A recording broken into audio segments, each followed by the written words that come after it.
টকাৰ মূল্য কিমান তেতিয়াহে বুজিব পাৰিবা যেতিয়া নিজে উপাৰ্জন কৰিবা। ক'বলৈ বহুতো কথা বাকী আছে, কিন্তু শুনিবলৈ কোনোৱে নাই। সেয়েহে চুপচাপ বহি আছোঁ। হেজাৰটা সুখৰ স্মৃতিয়ে এটি কষ্টক মুচি দিব নোৱাৰে, কিন্তু এটি কষ্টই হেজাৰটা সুখৰ স্মৃতিক মুচি দিব পাৰে। এইটোৱে জীৱনৰ নিষ্ঠুৰ সত্য।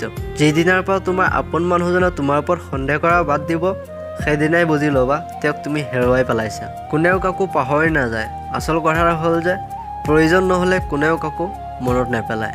জীৱনত ভাগৰি পৰিছোঁ, কেতিয়াবা নিজৰ লগত, কেতিয়াবা ভাগ্যৰ লগত, কেতিয়াবা সময়ৰ লগত, আৰু কেতিয়াবা সম্পৰ্কবোৰৰ লগত। সকলোৱে তোমাক সন্দেহ নকৰে। যিয়ে তোমাক হেৰুৱাবলৈ ভয় কৰে, সেয়েহে তোমাক সন্দেহ কৰিব। তুমি আগুৱাই যোৱা, তোমাৰ পাছত আমি আছোঁ, এনেকৈ কোৱা মানুহৰ প্ৰয়োজন নাই।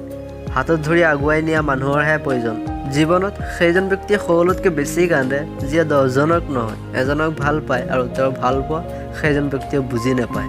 প্ৰথম ভাল পোৱা, তৃতীয় ভাল পোৱা বুলি কোনো কথা নাই। যাক ভাল পোৱাৰ পাছত আন কাৰোবাক ভাল পাবলৈ মন নাযায়, সেয়াই হৈছে প্ৰকৃত ভাল পোৱা। মানুহে যদি তোমাক লৈ পেলাই নিন্দা কৰে, তেতিয়াহ'লে অলপো দুখ নকৰিবা। সময়ৰ ওপৰত এৰি দিয়া, সময়ৰ অপেক্ষাত থাকা। সময়ে সকলোবোৰ সলনি কৰিব পাৰে। কুকুৰে মানুহক কামুৰিলে মানুহে কেতিয়াও কুকুৰক নাকামোৰে। কেতিয়াবা কাৰোবাৰ সুখৰ বাবে নিজক ত্যাগ কৰিও বহুত বেছি ভাল লাগে। জীৱনত এই দুটা বস্তু বহুত বেছি মূল্যৱান হয়। 1 নিশ্বাস আৰু 2 বিশ্বাস।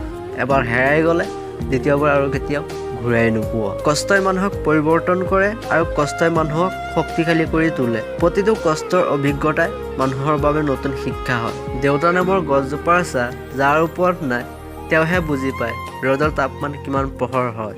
এজন পুৰুষৰ বুকুতেই আটাইতকৈ বেছি নিৰাপদ এগৰাকী নাৰী, যদি সেইজন পুৰুষ সৎ আৰু চৰিত্ৰৱান হয়। ধনীৰ খং বেছি, দুখীয়াৰ ভোগ বেছি, আৰু মধ্যব্যক্তিৰ সপোন বেছি। জীৱনত যদি কিবা কৰিব আছে, তেতিয়াহ'লে কালিৰ কাৰণে বাট চাই নাথাকিবা।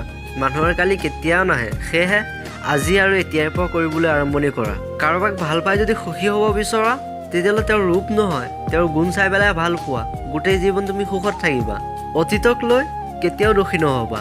যি তোমাৰ ভাগ্যত লিখা আছে, সেয়া লৈ কেতিয়াও কমপ্লেইন নকৰিবা। যি তোমাৰ কপালত লিখা আছে, সেয়া কোনেও কাঢ়ি নিব নোৱাৰে। সেয়েহে কালিৰ কথা চিন্তা কৰি আজি ধুনীয়া মুহূৰ্তবোৰ কেতিয়াও বৰবাদ নকৰিবা। জীৱনত পাৰিলে পানীৰ দৰে হোৱা। যেনি যাবা ৰাস্তা নিজে নিজে হৈ যাব। শিলগুটিৰ দৰে হ'ব নালাগে, যেনে মানুহে আহি পেলাই তোমাৰ গাত উজতি খায়হি। মানুহে তেতিয়া সকলোতকৈ বেছি দুখ পায় যেতিয়া নিজক পাহৰি আন কাৰোবাক সুখী কৰিবলৈ যায়।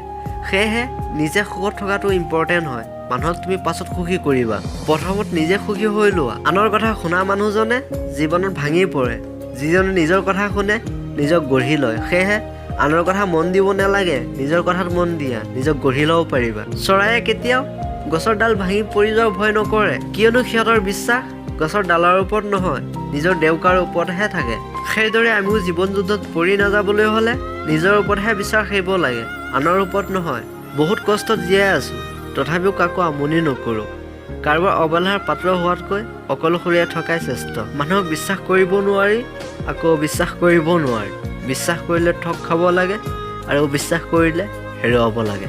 ভাল মানুহ হ'বলৈ হ'লে যে পঢ়িব লাগিব তেনেকুৱা কোনো কথা নাই। ভাল মানুহ হ'বলৈ হ'লে ঘৰত দিয়া মা দেউতাৰ শিক্ষাই যথেষ্ট।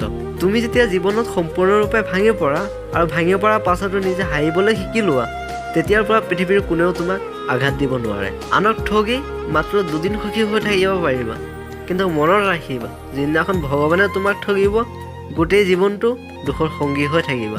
মা আৰু পত্নী দুয়োগৰাকীকে সদায় সমান চকুৰে চাবা। এগৰাকীয়ে তোমাক পৃথিৱীলৈ আনিছে, আনগৰাকীয়ে তোমাক পাবলৈ সকলোবোৰ এৰি থৈ আহিছে।